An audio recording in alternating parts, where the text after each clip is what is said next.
Lord, sa matag kinabuhi, Lord God. Sa matag kinabuhi, sa imong makaanahan, Lord God. Uga mo kay kanili kinabuhi, Lord God. Salamat, Lord. Salamat na, Lord, sa imong dakong grasya diri sa matag kinabuhi na, Lord God. Thank you, Lord God. Nga usa kami ang mahal sa imong gipili, Lord God, nga makailagay diha kanimo. Wala kay nimo lang. Todo himaya sa langit o sa yuta, ang tanan o Diyos kanimo lamang. Ikaw puno sa gugma na wala'y katapusan, o Diyos aming tugpo ang gugma mo. Ginoong Diyos, makikugmaon sa tanan. Tapos kang tayo, simbaon mo, ang kanang gugma, ikatugan ko kanimo, ang kinabuhi ko, o Diyos, kanimo lamang. Tumugo himaya sa langit o sa yuta, ang tanan o Diyos kanimo lamang. Ikaw puno sa gugma na wala'y katapusan, o Diyos aming tugpo ang gugma mo. Hallelujah, Lord God. Magpasalamat kami kanimo. Ginoong Jesucristo, pagpamahal mo.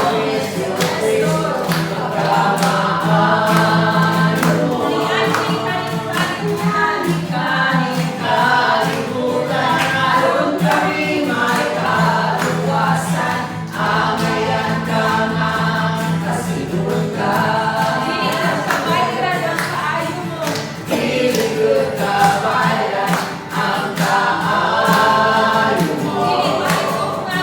Hilig mahitugan, ang kaayo mo. Ginoong Diyos na labing kamalan, nagaw ka sa tanan. Amayan ka nga, kasalamatan. Gawata ang among mga pagdali.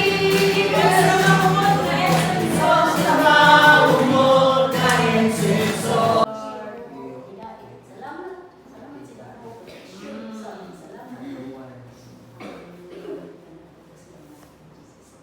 Amen. Ayuhan ni Auntie Ruth. Salamat po.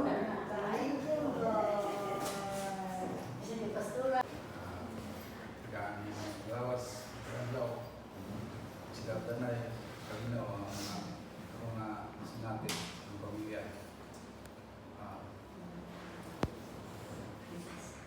Sa mga adlaw ang biyahe kung makatulong okay lang para yung mga kagulian sa biyahe lang proteksyonan.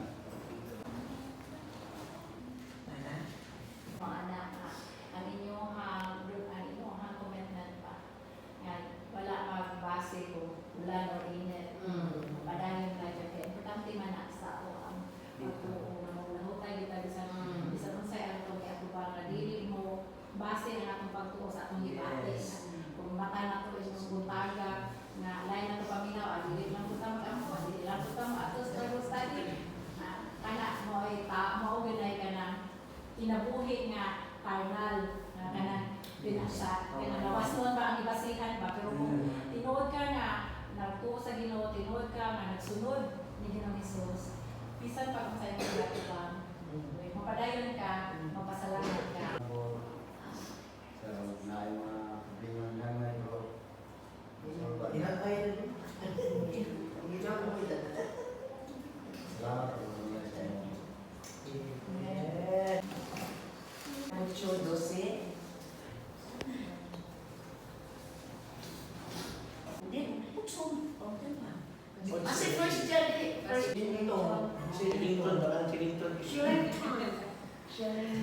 Pagkagabi, pagkahapon na to, naman ba kung galuntok ba?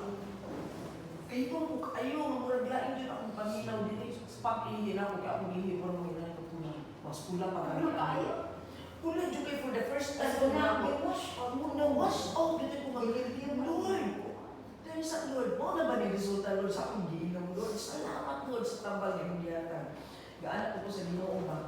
Then pagkaw na po, umihin ako bubusog. So, yun Lord, yan po siya. Pero as in, hindi siya pula. Nagkahinay. Hantod ka. Sa mga parasiyo, ako mao ang kahayag sa kalibutan ng musunod ka na po, dili na gayon maglakaw diya sa pinangkalipin.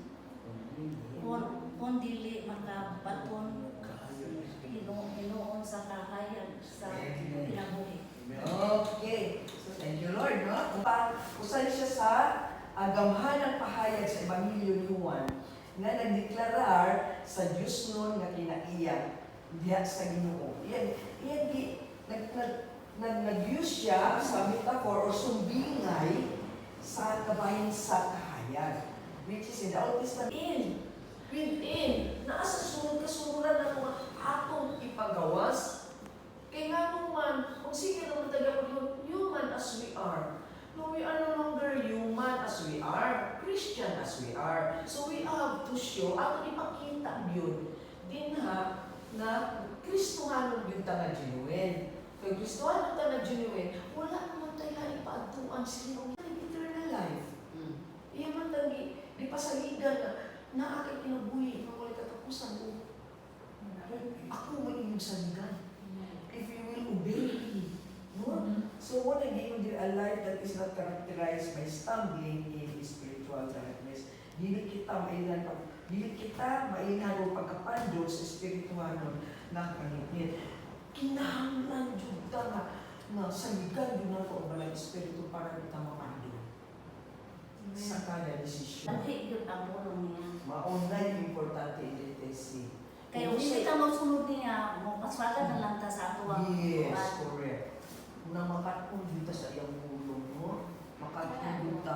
Second thing. Ang tudlo sa mas nga kinahanglan kasilagan nila ang mga Israelita, mga taga-Israel.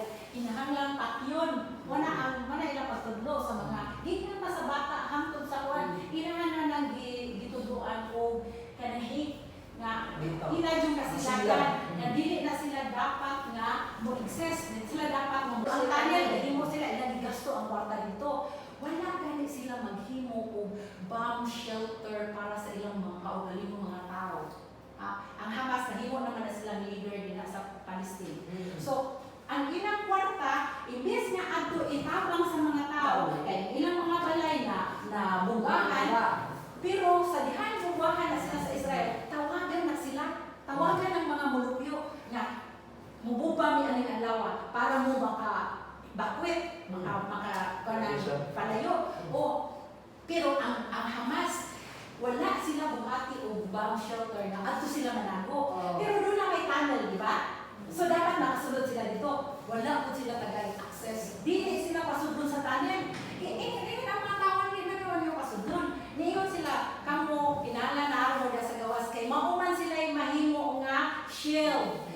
Dili mabububahan ang ginawa kay tungod na yung mga hayyo. Ang katong mga Hamas na sila sa ilaw. So, kato, diha na siya nakagun nga. Anong ingani man nga. My Father, our Sa tanan nga nasa Biblia, si Jesus Riley, wala mo ingon na ayaw ko si Ma.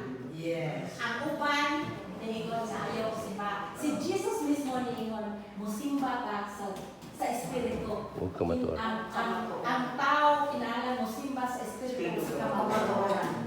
Dili makita. Praise for your amazing love, for your mercy, O God, na tungod sa imong kaluoy ka namong tanang Ginoo. And more panalangin, Lord God, and sa lahat ng Lord God. Thank you, Lord, for everything, for all your goodness and faithfulness, Lord God, sa mga Lord. In Jesus' name. Amen. Thank you, Lord. Eli! Asa ko. Ano si Eli? Eli, oh! Man naman birthday, Eli. Okay, you eat na. 7 na ka, Eli? Eat na. 7? How old are you? 7? Happy na po. 6. 7 na kayo. 7 na. Doon na ni mo binata.